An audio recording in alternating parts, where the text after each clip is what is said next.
은혜로우신 하나님 아버지, 오늘도 주님의 날을 맞이하여서 저희들을 주님의 전으로 불러주시고 이렇게 거룩한 산제사를 올려드릴 수 있도록 하여 주신 은혜에 참으로 감사드립니다.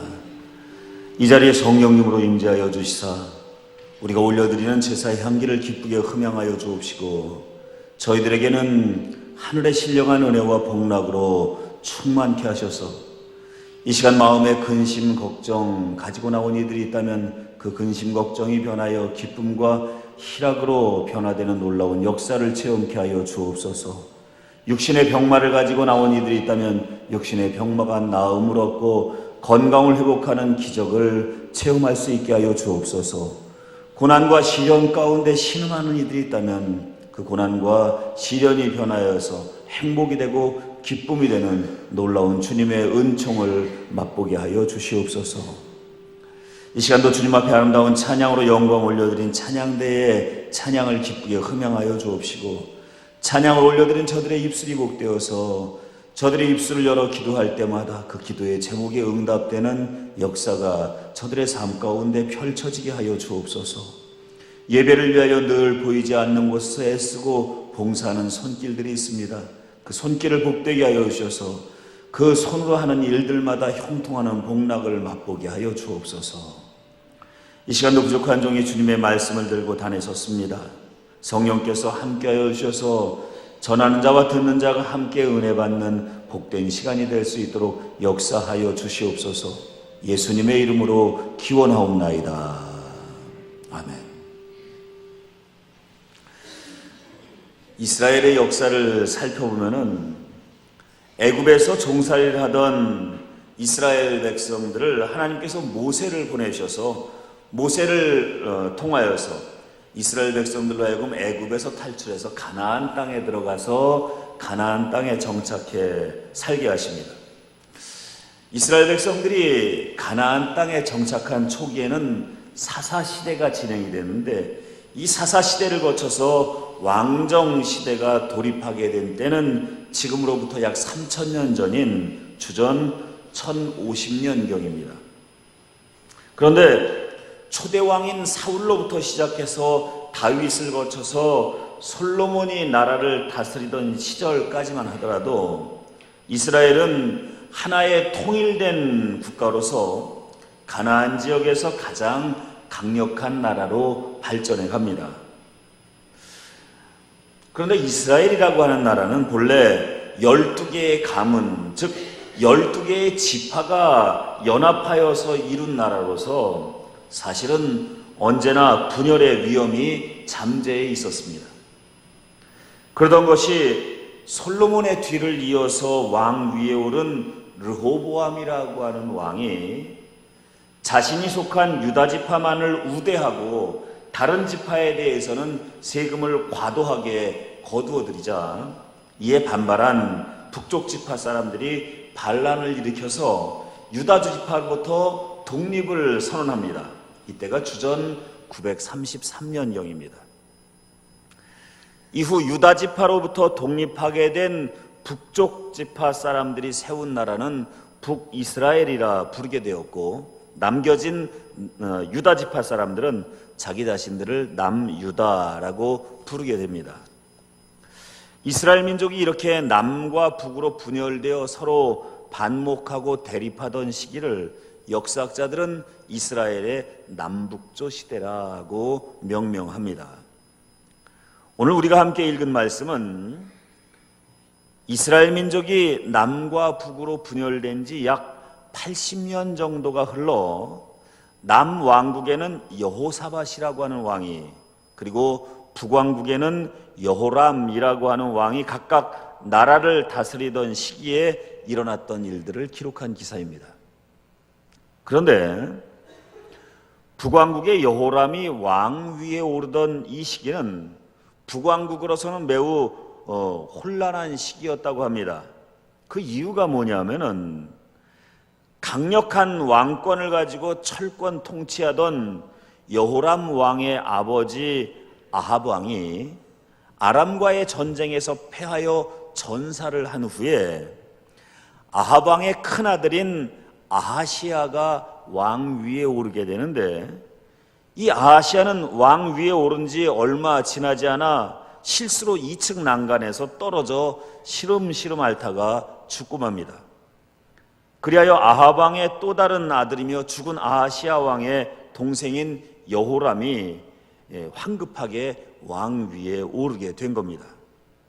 그런데 이렇게 아합 왕이 죽고 또 아하시아가 왕 위에 올랐다가 아하시아가 죽고 여호람이 왕 위에 오르기까지 걸린 시간은 겨우 3년입니다. 그러니까 그 3년 동안에 북왕국이 전쟁에서 패하는 일, 그리고 2명의 왕이 죽고 2명의 왕이 바뀌는 일이 벌어졌으니 여러분, 나라가 얼마나 혼란스러웠겠습니까? 그런데 북왕국이 이렇게 국가적으로 큰 혼란을 겪고 있던 이 와중에 북왕국이 식민지로 다스리고 있던 모압이라고 하는 나라가 갑자기 독립을 선언해 버립니다. 그리고는 모압에 파견되어 있던 북왕국의 관리들을 죽이거나 추방해 버리고 맙니다. 이에 격분한 북왕국의 여호람 왕은 자신과 동맹을 맺고 있는 에돔의 왕과 남왕국의 여호사밧 왕에게 원병을 청하여서 모압을 정벌하자고 요청을 합니다.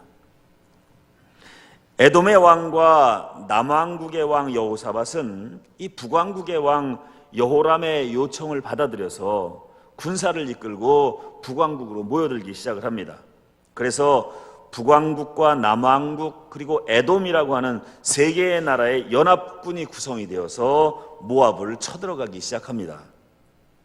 그런데 이 3개의 나라 연합군에게는 한 가지 치명적인 약점이 있었으니, 그것이 뭐냐면은 에돔이라고 하는 나라는 차치하고라도 이 북왕국과 남왕국의 군사들은 방어적인 개념의 전쟁은 여러 차례 수행한 바가 있지만 공격적 개념의 전쟁은 다윗 왕 이후 거의 수행한 적이 없다는 점이 약점입니다.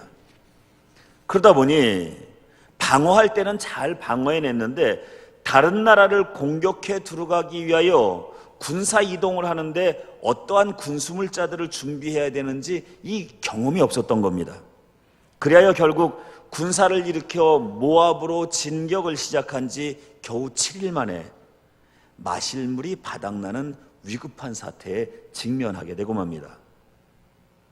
물이 떨어지자 군사들의 사기는 땅으로 떨어지고 말았고 불평, 불만이 새어나오기 시작했으며 심지어 너무 목이 마른 군사들이 물을 찾아 전열을 이탈하는 사태마저 벌어지게 됩니다. 그러니 이대로 전쟁을 수행했다가는 전쟁에 패할 것이 불을 본 듯 뻔한 일이었습니다.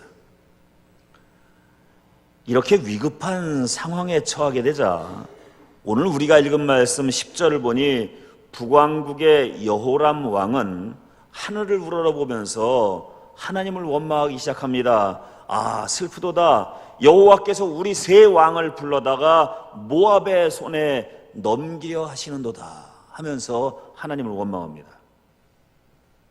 북왕국의 여호람 왕이 이렇게 하늘을 우러러 탄식하며 하나님을 원망하고 있을 때, 이와는 반대로 남왕국의 여호사밧 왕은 신앙적으로 문제를 해결하기 위하여 노력합니다.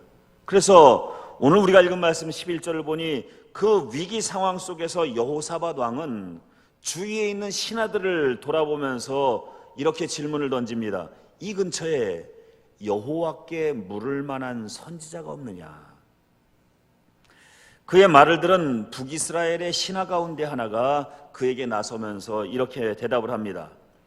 엘리야의 제자 엘리사가 이 근처에 살고 있습니다. 엘리야의 제자 엘리사가 근처에 살고 있다고 하는 말을 들은 여호사밧 왕은 북이스라엘의 왕과 에돔 왕을 이끌고 엘리사를 찾아갑니다. 엘리사는 그를 찾아와서 도움을 요청하는 3명의 왕들의 얼굴을 쭉 돌아봅니다. 그러더니 그들 중에 하나님을 원망했던 북왕국의 여호람 왕에게 시선을 마주합니다. 그러더니 그를 향하여서 이런 말을 합니다. 내가 섬기는 만군의 여호와의 살아계심을 두고 맹세하노니 내가 만일 남유다의 왕 여호사밧이 아니었다면 당신과 마주 앉지 않았을 것입니다. 그 말을 한 후에 일러주기를, 지금 군대가 진을 치고 있는 골짜기 이곳저곳에 구덩이를 파라고 알려줍니다. 그들은 엘리사가 시키는 대로 골짜기에 구덩이를 여러 개 파놓기 시작합니다. 그랬더니 밤이 지나고 나자 놀랍게도 그들이 파놓았던 구덩이에 물이 가득히 차 있는 것이었습니다. 그들은 이 물을 마시고 힘을 내어서 이후 벌어진 모압과의 전쟁에서 승리를 거두게 됩니다. 저는 오늘의 말씀을 상고해 보면서 이 말씀에 등장하고 있는 엘리사를 제외한 세 명의 인물들, 즉 북왕국의 여호람 왕과 에돔의 왕과 그리고 남왕국의 여호사밧 왕, 이 세 사람의 모습을 비교해 보면서 묵상해 보았습니다. 첫 번째로 에돔 왕의 모습을 살펴보니 그는 오늘 말씀 속에서 거의 존재의 가치를 찾아볼 수가 없습니다. 오죽하면 이름도 기록되어 있지 않습니다. 그는 이 전쟁의 승패에 아무런 영향도 끼치지 못하고 있습니다. 뿐만 아니라 그가 왜 여기 존재하는지 존재의 목적조차 희미합니다. 에돔 족속은 우리가 잘 아는 바와 같이 야곱의 형 에서의 자손들입니다. 이들에게는 한결같은 특징이 있었는데 그것이 뭐냐면은 하나님에 대해서는 알고 있었지만 하나님을 섬기는 일에는 무관심하였다는 점입니다. 그래서 그들은 하나님을 의지하지도 않았고 무슨 어려운 일이 있어도 하나님을 찾지도 않습니다. 창세기 25장을 보면은 이 에서는, 에돔의 족속의 조상인 에서는 팥죽 한 그릇에 하나님의 은총의 상징인 장자권을 동생 야곱에게 팔아버리는 사건을 벌입니다. 그 이후로도 이 에서의 모습을 보면은 눈에 보이지 않는 하나님의 은총보다는 당장 눈 앞에 보이는 것들을 더 소중히 여기며 살아갑니다. 이러한 에서의 모습은 그의 자손들에게도 대대로 전래되어서 그들의 자손인 에돔 족속 역시 하나님에 대해서는 알고 있지만 눈에 보이지 않는 하나님보다는 눈에 보이는 세상적 가치를 더 중히 여기는 삶을 살아갑니다.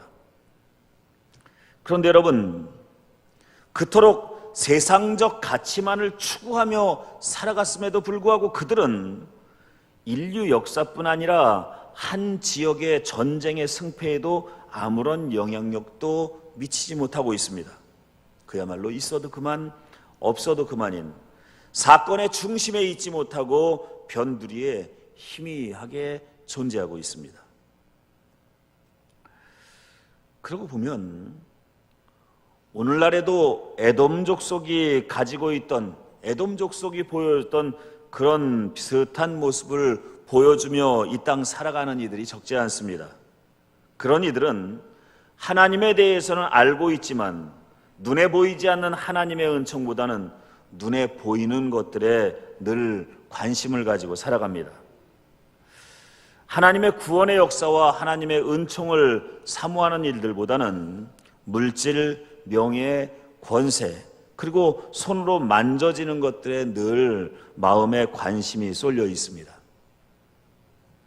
그러나 여러분, 이들은 아무리 세상 것에 집착하며 살아간다 할지라도 하나님 앞에 그 존재의 정체성은 하나님의 관심의 중심이 아닌 변두리에 불과할 것이며 구원에 이를 만한 신앙으로 인정받지도 못할 겁니다.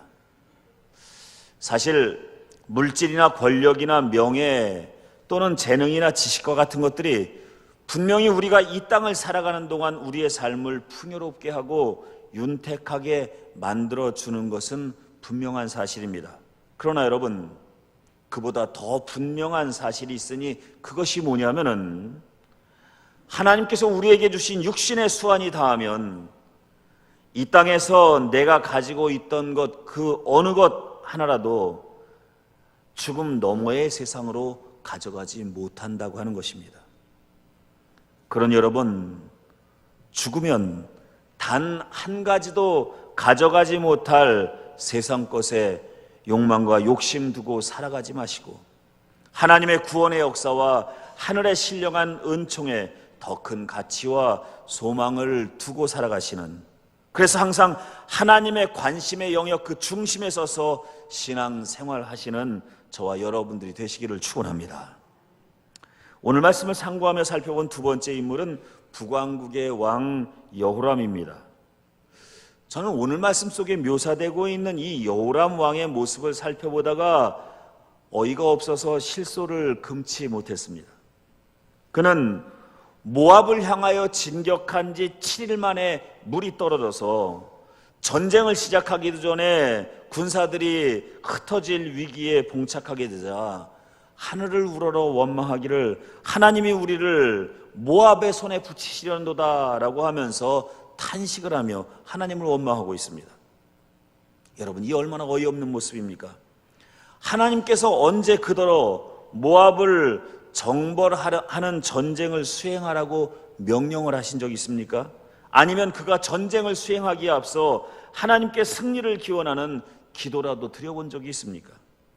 그는 이 전쟁을 위하여 하나님께 기도 한 번 드리지 않았고 제물을 드려 하나님께 전쟁을 하겠다고 신고하는 제사를 드리지도 않았습니다.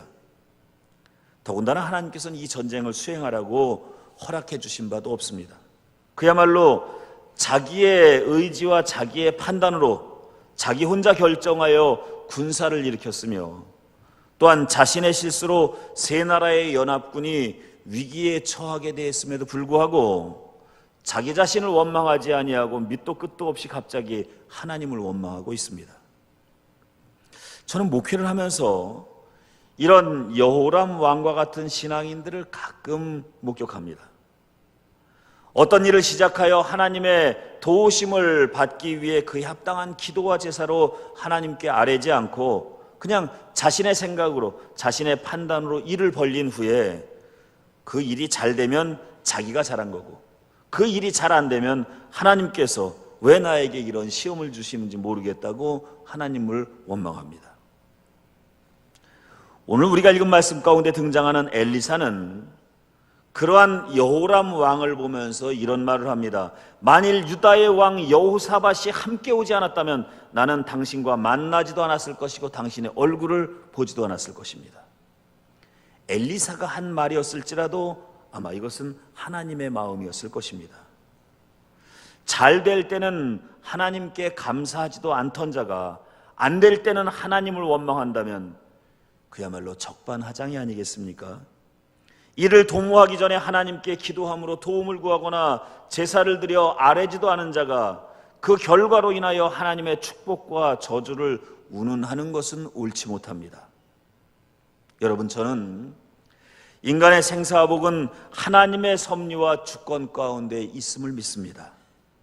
그러므로 누구든지 하나님의 도우심과 능력을 힘입는다면 실패가 변하여 성공이 될 것이고 슬픔이 변하여 기쁨이 될 것이며 고난과 시련이 변하여 행복이 될 줄로 믿습니다.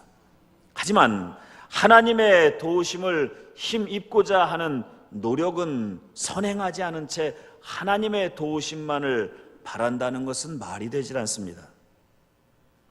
사랑하는 여러분, 바라기는 하나님의 도우심을 힘입기를 원하신다면 먼저 하나님 앞에 하나님께서 기뻐하실 만한 순종과 헌신을 드릴 수 있는 여러분들이 되시기를 축원합니다.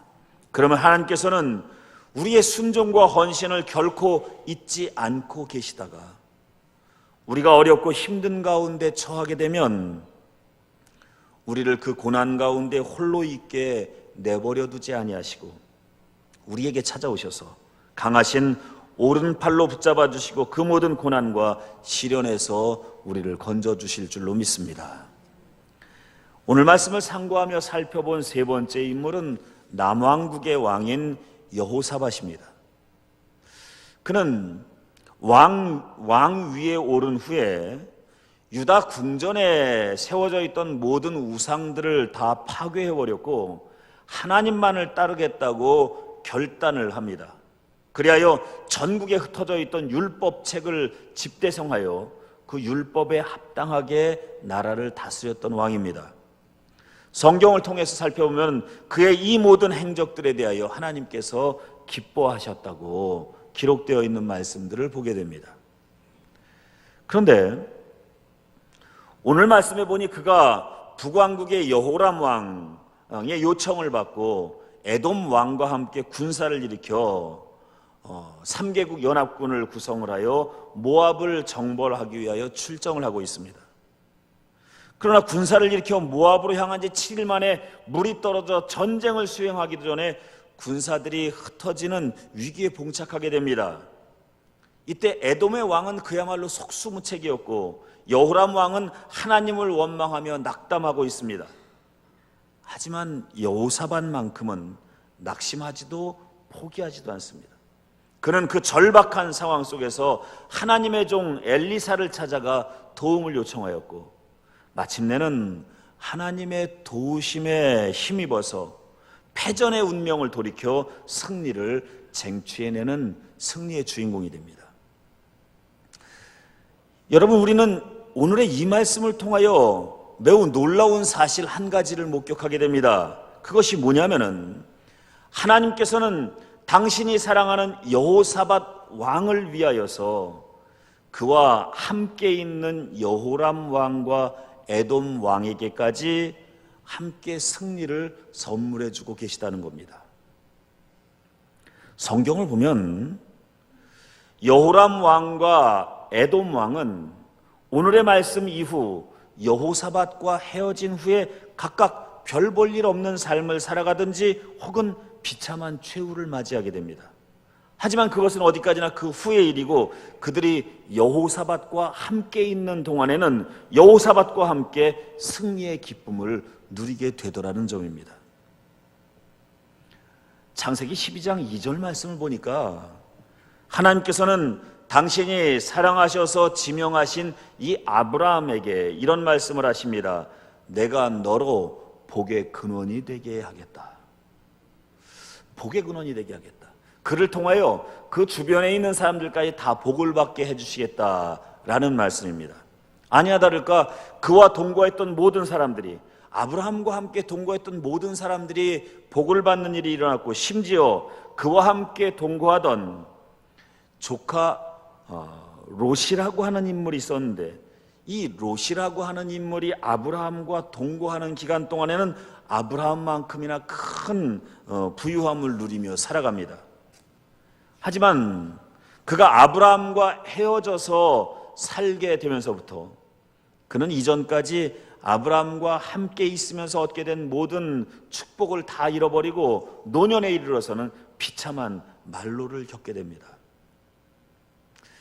롯은 하나님이 주시는 복을 받아 누릴 만한 인물이 되지 못했음에도 불구하고 그가 아브라함과 함께 있는 동안에는 그도 아브라함을 통하여 함께 복을 누리며 살았다는 것이 됩니다. 이것을 보면은 하나님의 사랑을 받는 이들은 당연히 자신도 하나님의 보호하심과 하늘의 신령한 복을 받아 누리게 되지만, 다른 한편 자신과 함께 거하는 이들에게도 하나님의 은혜를 나누어주는 복의 근원이 되는 삶을 살게 된다고 하는 사실을 발견하게 됩니다. 여러분들은 지금 어떤 삶을 살고 계십니까? 하나님의 관심 밖에 있었던 에돔 왕의 자리에 서 계십니까? 아니면 하나님이 얼굴도 마주하고 싶지 않았던 여호람 왕의 자리에 서 계십니까? 아니면 하나님께서 사랑하셔서 주변 사람들에게도 기쁨과 행복과 축복을 나누어 줄 수 있는 복의 근원이 되는 자리에 서 계십니까? 사랑하는 우리 세금정교회 성도 여러분, 바라기는 오늘 이곳에 모여 주님 앞에 예배드리는 여러분들이야말로 여호사밧 왕과 같이 자신뿐만 아니라 그 주변까지도 함께 하나님의 은혜를 맛보게 만드는 축복의 사람들이 되기를 축원합니다. 그래서 바로 여러분들로 인하여 여러분들이 속한 가정과 여러분들의 직장과 일터가 하나님의 은총 가운데 함께 은혜와 복락을 맛보게 되는 놀라운 역사가 일어나게 되기를 주님의 이름으로 간절히 축원합니다. 기도하시겠습니다.